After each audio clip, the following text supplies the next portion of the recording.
Mélancolia de Victor Hugo recueille les contemplations.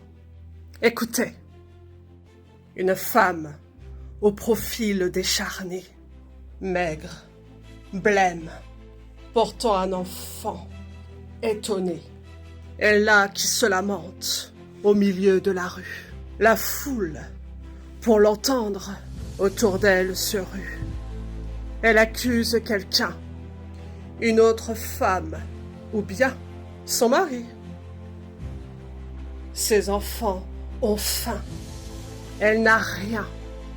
Pas d'argent, pas de pain, à peine un lit de paille. L'homme est au cabaret pendant qu'il travaille. Non, pendant qu'elle travaille. Elle pleure et elle s'en va. Quand ce spectre a passé, ô penseur, au milieu de ce groupe amassé, qui vient de voir du fond du cœur qui se déchire, qu'entendez-vous toujours? Un long éclat de rire. Cette fille, au doux front, a cru peut-être un jour avoir droit au bonheur, à la joie, à l'amour, mais elle est seule. Elle est sans parents, pauvre fille. N'importe, elle a du courage. Puis, elle travaille et peut gagner dans son réduit, travaillant le jour, en travaillant la nuit. Un gîte, une jupe de toile. Le soir, elle regarde en rêvant quelques étoiles et chante au bord du toit tant que dure l'été. Mais l'hiver vient et fait bien froid en vérité. Dans ce logis mal clos tout en haut de la rampe, les jours sont courts.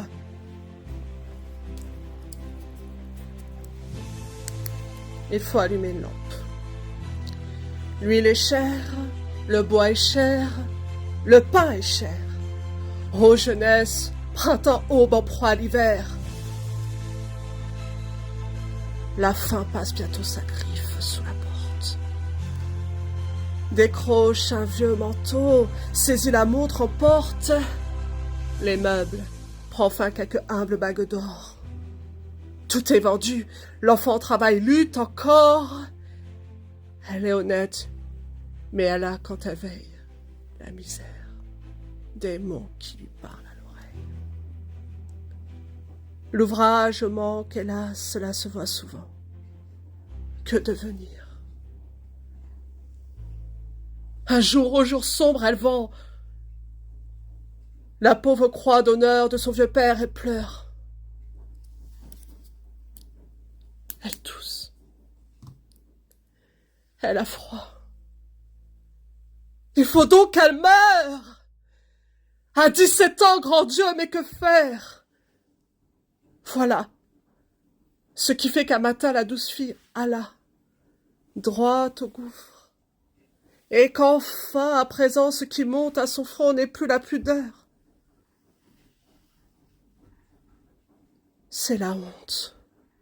Hélas. Et maintenant, deuil et pleurs éternels. C'est fini. Les enfants, ces innocents cruels, la suivent dans la rue avec des cris de joie. Malheureuse, elle traîne une robe de soie. Elle chante, elle rit, pauvre âme aux abois. Et le peuple sévère avec sa grande voix. Souffle qui court un homme et qui brise une femme, et lui dit quand elle vient, c'est toi, va-t'en à femme. Mélancolia de Victor Hugo. C'était la Marianne Joconde.